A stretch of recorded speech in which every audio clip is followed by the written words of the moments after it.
ಹಿಂದೆ 65 ವರ್ಷ ದಾಟಿದವರಿಗೆ ಹೃದಯಾಘಾತದ ರಿಸ್ಕ್ ಜಾಸ್ತಿ ಆಗ್ತಾ ಇತ್ತು.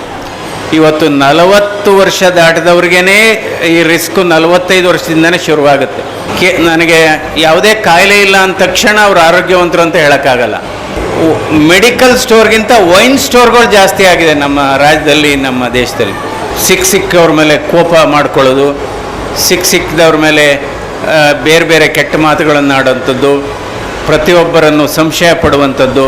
ಅಯ್ಯೋ ನಾನು ಏನೂ ತಿನ್ನಲ್ಲ, ನಾನು ಯಾವುದು ನಾನ್ ವೆಜಿಟೇರಿಯನ್ನು ತಿನ್ನಲ್ಲ, ನಾನು ತುಪ್ಪ ತಿನ್ನಲ್ಲ, ನಾನು ಜಿಡ್ ಪದಾರ್ಥ ತಿನ್ನಲ್ಲ, ಇವನಿಗೆ ಬ್ಲಡ್ ಪ್ರೆಷರ್ ಇದೆಯಾ, ಹಾರ್ಟ್ ಅಟ್ಯಾಕ್ ಏನಾದ್ರು ಆಗ್ಬೋದಾ, ಇವನಿಗೇನಾದರೂ ಕ್ಯಾನ್ಸರ್ ಏನಾದ್ರು ಬರ್ಬೋದಾ.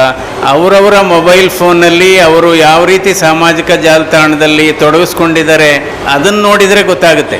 ಈ ಹೃದಯಾಘಾತ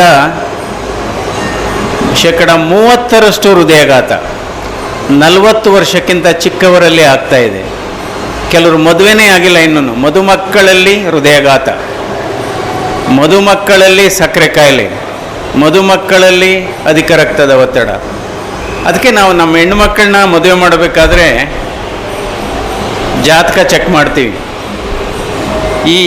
ಇವಾಗ ಯಾವ ಕಾಲಘಟ್ಟದಲ್ಲಿದ್ದೀವಿ ಅಂದರೆ ಆ ಹುಟ್ಟಿದ ದಿನಾಂಕದ ಜಾತಕಕ್ಕಿಂತ ಅವರ ಆರೋಗ್ಯದ ಜಾತಕವನ್ನು ಚೆಕ್ ಮಾಡಬೇಕಾಗತ್ತೆ. ಇವನಿಗೆ ಬ್ಲಡ್ ಪ್ರೆಷರ್ ಇದೆಯಾ, ಹಾರ್ಟ್ ಅಟ್ಯಾಕ್ ಏನಾದ್ರು ಆಗ್ಬೋದಾ, ಇವನಿಗೇನಾದರೂ ಕ್ಯಾನ್ಸರ್ ಏನಾದ್ರು ಬರ್ಬೋದಾ, ಅಥವಾ ಇನ್ನು ಬೇರೆ ಥರ ಅಭ್ಯಾಸ ಏನಾದರೂ ಇದೆಯಾ. ಇದು ಬಹಳ ಸುಲಭ ಈಗ, ಅದಕ್ಕೇನು ದೊಡ್ಡ ಇದಿಲ್ಲ. ಅವರವರ ಮೊಬೈಲ್ ಫೋನ್ನಲ್ಲಿ ಅವರು ಯಾವ ರೀತಿ ಸಾಮಾಜಿಕ ಜಾಲತಾಣದಲ್ಲಿ ತೊಡಗಿಸ್ಕೊಂಡಿದ್ದಾರೆ ಅದನ್ನು ನೋಡಿದರೆ ಗೊತ್ತಾಗುತ್ತೆ. ಇವತ್ತು ನಾನು ಈಗ ಹೇಳಿದೆ, ಭಾರತದ ಆರೋಗ್ಯ ಅಂದ್ರೇನು. ನನಗೆ ಯಾವುದೇ ಕಾಯಿಲೆ ಇಲ್ಲ ಅಂದ ತಕ್ಷಣ ಅವ್ರು ಆರೋಗ್ಯವಂತರು ಅಂತ ಹೇಳೋಕ್ಕಾಗಲ್ಲ.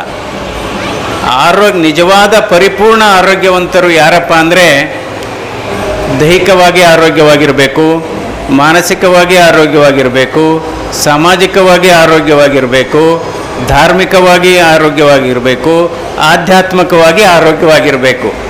ಆವಾಗ ಅವರು ನಿಜವಾದ ಪರಿಪೂರ್ಣ ಆರೋಗ್ಯವಂತರು ಅಂತ ಹೇಳಬೇಕು.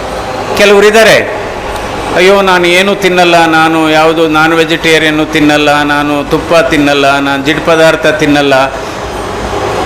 ಆದರೆ ಸಿಕ್ಕವ್ರ ಮೇಲೆ ಕೋಪ ಮಾಡ್ಕೊಳ್ಳೋದು, ಸಿಕ್ಕದವ್ರ ಮೇಲೆ ಬೇರೆ ಬೇರೆ ಕೆಟ್ಟ ಮಾತುಗಳನ್ನು ಆಡೋಂಥದ್ದು, ಪ್ರತಿಯೊಬ್ಬರನ್ನು ಸಂಶಯ ಪಡುವಂಥದ್ದು, ಅವರು ನಿಜವಾದ ಆರೋಗ್ಯವಂತರಲ್ಲ. ಅದಕ್ಕೋಸ್ಕರ ಈ ರೀತಿ ನಾವು ಆರೋಗ್ಯವನ್ನು ನಾವು ಕಾಪಾಡ್ಕೊಂಡು ಹೋಗಬೇಕು. ಅದೇ ರೀತಿ ಈ ಕಾಯಿಲೆಗಳು ಏನಕ್ಕೆ ಜಾಸ್ತಿ ಆಗ್ತಾ ಇದೆ. ಈಗ ಹೃದಯಾಘಾತಕ್ಕೆ ಬಂದಂಥ ಸಂದರ್ಭದಲ್ಲಿ ಕೆಲವು ಬದಲಾಯಿಸಲಿಕ್ಕೆ ಆಗದೇ ಇರತಕ್ಕಂಥ ಕಾರಣ, ನಾವು ಬದಲಾಯಿಸೋಕ್ಕಾಗಲ್ಲ. ನಾವು ಇನ್ನು ಕೆಲವು ಬದಲಾಯಿಸಬಹುದಾದಂಥ ಕಾರಣಗಳಿದೆ. ಯಾವುದು ಬದಲಾಯಿಸೋಕ್ಕಾಗಲ್ಲ? ವಯಸ್ಸು ಬದಲಾಯಿಸೋಕ್ಕಾಗಲ್ಲ. ಏನೋ ಸುಮ್ಮನೆ ಮಾರ್ಕ್ಸ್ ಕಾರ್ಡು ಅದು ಇದು ರೆಕಾರ್ಡ್ಸ್ ತಿದ್ದಬಹುದೇ ಹೊರತು ನಮ್ಮ ನಿಜವಾದ ವಯಸ್ಸನ್ನು ಬದಲಾಯಿಸೋಕ್ಕಾಗಲ್ಲ. ಹಿಂದೆ 65 ವರ್ಷ ದಾಟಿದವರಿಗೆ ಹೃದಯಾಘಾತದ ರಿಸ್ಕ್ ಜಾಸ್ತಿ ಆಗ್ತಾ ಇತ್ತು. ಇವತ್ತು 40 ವರ್ಷ ದಾಟಿದವ್ರಿಗೇ ಈ ರಿಸ್ಕ್ 45 ವರ್ಷದಿಂದನೇ ಶುರುವಾಗುತ್ತೆ. ನಂತರ ಎರಡನೇದು ಲಿಂಗ. ಹಿಂದೆ ಹೆಣ್ಣು ಮಕ್ಕಳಲ್ಲಿ, ಹೆಂಗಸರಲ್ಲಿ 50 ವರ್ಷಕ್ಕಿಂತ ಚಿಕ್ಕ ಹೆಂಗಸರಲ್ಲಿ, ಚಿಕ್ಕ ವಯಸ್ಸಿನ ಹೆಂಗಸರಲ್ಲಿ ಹೃದಯಾಘಾತ ಆಗ್ತಾ ಇರಲಿಲ್ಲ. ಆದರೆ ಈ ಕಾಲಘಟ್ಟದಲ್ಲಿ ನಮ್ಮ ಅಧ್ಯಯನದಲ್ಲಿ ನಾವೊಂದು ಅಧ್ಯಯನ ಮಾಡಿದ್ದೀವಿ. ಚಿಕ್ಕ ವಯಸ್ಸಿನಲ್ಲಿ ಹೃದಯಾಘಾತವನ್ನು ನಾವು ಅಧ್ಯಯನ ಮಾಡಿದ್ದೀವಿ. 40 ವರ್ಷಕ್ಕಿಂತ ಚಿಕ್ಕ ವಯಸ್ಸಿನಲ್ಲಿ ಆ ಗುಂಪಿನಲ್ಲಿ 10% ಹೆಂಗಸರಿದ್ದಾರೆ. 23 ವರ್ಷದ ವೈದ್ಯಕೀಯ ವಿದ್ಯಾರ್ಥಿ ಇದ್ದಾರೆ, 26 ವರ್ಷದ ಇಂಜಿನಿಯರ್ ಇದ್ದಾರೆ, 29 ವರ್ಷದ ಆಫೀಸರ್ ಇದ್ದಾರೆ, IAS ಆಫೀಸರ್ ಇದ್ದಾರೆ. ಸೊ ಅದರಿಂದ ಇವತ್ತು ಹೆಣ್ಣು ಮಕ್ಕಳು ಕೂಡ ಗಂಡಸರಂತೆ ಕೆಲಸ ಮಾಡ್ತಾ ಇದ್ದಾರೆ. ನೋಡ್ಬೋದು ಸುಮಾರು ಕಡೆ. ಇವತ್ತು ನಮ್ಮ ಹಲವಾರು ಕಂಪ್ನಿಗಳ ಮಾಹಿತಿ ತಗೊಂಡ್ರೆ 40% ಇವತ್ತು ದೊಡ್ಡ ದೊಡ್ಡ ಕಂಪ್ನಿಗಳಲ್ಲಿ ನಮ್ಮ ಹೆಂಗಸರುಗಳು ಕೆಲಸ ಮಾಡ್ತಾ ಇದ್ದಾರೆ.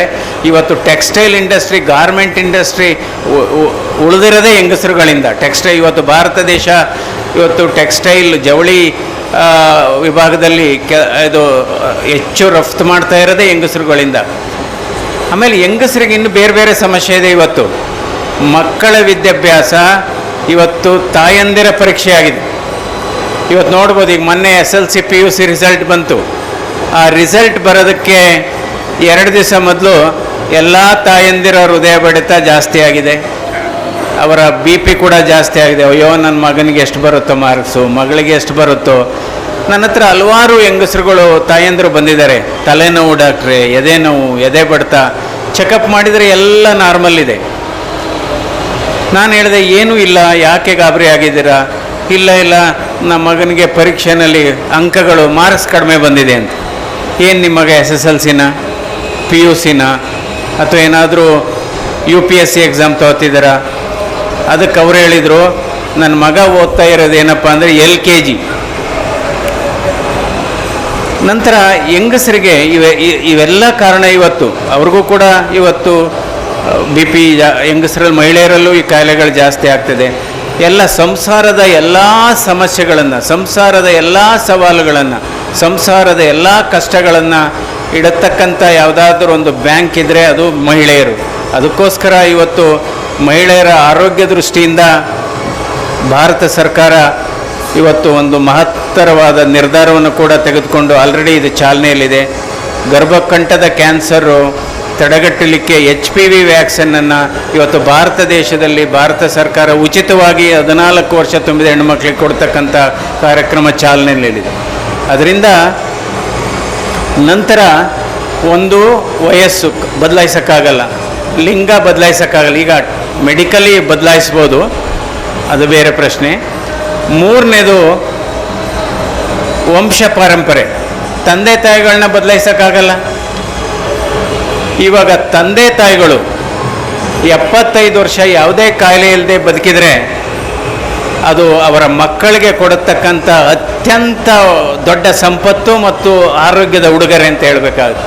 ತಂದೆ ತಾಯಿಗಳು 75 ವರ್ಷ ಬದುಕಿದರೆ ಕೆಲವರು ಹೇಳ್ತಾರೆ ಮಕ್ಕಳುಗಳು, ನನಗೆ ಎಷ್ಟಿಟ್ಟಿದೆಯಾ, ಎಷ್ಟು ಆಸ್ತಿ ಮಾಡಿದೆಯಾ ಅಂತ. 75 ವರ್ಷ ಅವ್ರು ಬದುಕಿದ್ರೆ ಹೇಳ್ಬೋದು, ಬಿಡೆ ನಾನು 75 ವರ್ಷ ಏನು ಕಾಯಿಲೆ ಇಲ್ಲದೇ ಬದುಕಿದ್ದೀನಿ, ಅದೇ ನಿನಗೆ ಆಶೀರ್ವಾದ ಅಂತ ಹೇಳಬೇಕಾಗುತ್ತೆ. ಯಾಕೆಂದರೆ ಹೃದಯಘಾತ ಆಗುವವರಲ್ಲಿ 18% ಹೃದಯಘಾತ ಆಗುವವರಲ್ಲಿ ಚಿಕ್ಕ ವಯಸ್ಸಿನಲ್ಲಿ ಅವರಿಗೆ ಫ್ಯಾಮಿಲಿ ಹಿಸ್ಟ್ರಿ ಇರುತ್ತೆ. ಯಾವಾಗ ಫ್ಯಾಮಿಲಿ ಹಿಸ್ಟ್ರಿ ಅಂದರೆ, ಯಾವುದಾದ್ರೂ ಒಂದು ಕುಟುಂಬದಲ್ಲಿ 50 ವರ್ಷಕ್ಕಿಂತ ಚಿಕ್ಕ ವಯಸ್ಸಿನವರಿಗೆ ಏನಾದ್ರು ಹೃದಯಘಾತ ಆಗಿದರೆ ಅಂಥ ಕುಟುಂಬ ಸದಸ್ಯರಲ್ಲಿ ಹೃದಯಘಾತದ ಪ್ರಮಾಣ ಜಾಸ್ತಿ ಆಗುತ್ತೆ.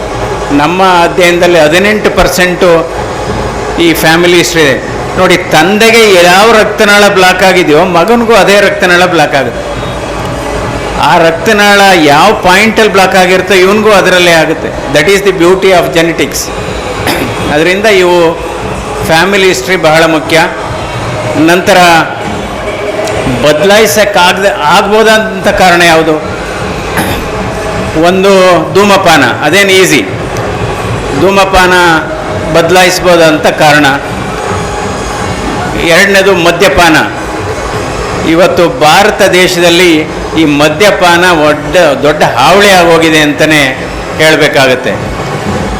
ನನ್ನ ಅರ್ಥದಲ್ಲಿ ಇವತ್ತು 60% ಮದ್ಯಪಾನ ಖರ್ಚಾಗ್ತಾ ಇರೋದು ದಕ್ಷಿಣ ಭಾರತದಲ್ಲಿ, 40% ಉತ್ತರ ಭಾರತದಲ್ಲಿ. ನೋಡ್ಬೋದು ನೀವು, ಇವತ್ತು ಮೆಡಿಕಲ್ ಸ್ಟೋರ್ಗಿಂತ ವೈನ್ ಸ್ಟೋರ್ಗಳು ಜಾಸ್ತಿ ಆಗಿದೆ ನಮ್ಮ ರಾಜ್ಯದಲ್ಲಿ, ನಮ್ಮ ದೇಶದಲ್ಲಿ. ನೀವೇನಾದರೂ ಮೆಡಿಕಲ್ ಸ್ಟೋರ್ ಆದರೂ ಹುಡುಕಬೇಕು, ಆ ಬೀದಿಲಿದೆಯಾ ಈ ಬೀದಿಲಿದೆಯಾ ಅಂದ್ಬಿಟ್ಟು. ವೈನ್ ಸ್ಟೋರ್ ಹುಡುಕಂಗೆ ಇಲ್ಲ. ಎಲ್ಲ ಒಳ್ಳೆ ಇದಕ್ಕೆ ವಿಜೃಂಭಣೆ ಇರುತ್ತೆ, ಲೈಟಿಂಗ್ ಇರುತ್ತೆ, ಒಳ್ಳೆ ಬೋರ್ಡು ಮಿಣಿ ಅಂತ ಇರುತ್ತೆ.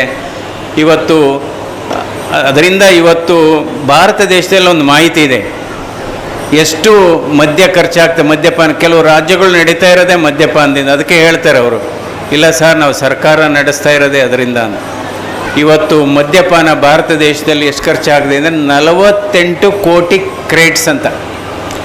ಒಂದು ಕ್ರೇಟ್ ಅಂದರೆ ನಾನು ಚೆಕ್ ಮಾಡಿದೆ, ಚಿಕ್ಕದಾದರೆ 48 ಇರುತ್ತಂತೆ ಒಂದು ಕ್ರೇಟ್, ದೊಡ್ಡದಾದರೆ 12 ಇರುತ್ತಂತೆ. ಸೊ 48 ಇಂಟು ಎಷ್ಟು? ಪಾಪ ಪುಣ್ಯದ ಮಥನವೋ, ನೀತಿ ತತ್ವದ ಕಥನವೋ, ಬಲಾಬಲಗಳ ಘೋರ ಕದನವೋ, ಪ್ರೇಮ ಕಾಮದ ಸದನವೋ, ರಾಗ ದ್ವೇಷದ ದೋಷವೋ, ಜನ್ಮ ಜನ್ಮದ ಪಾಶ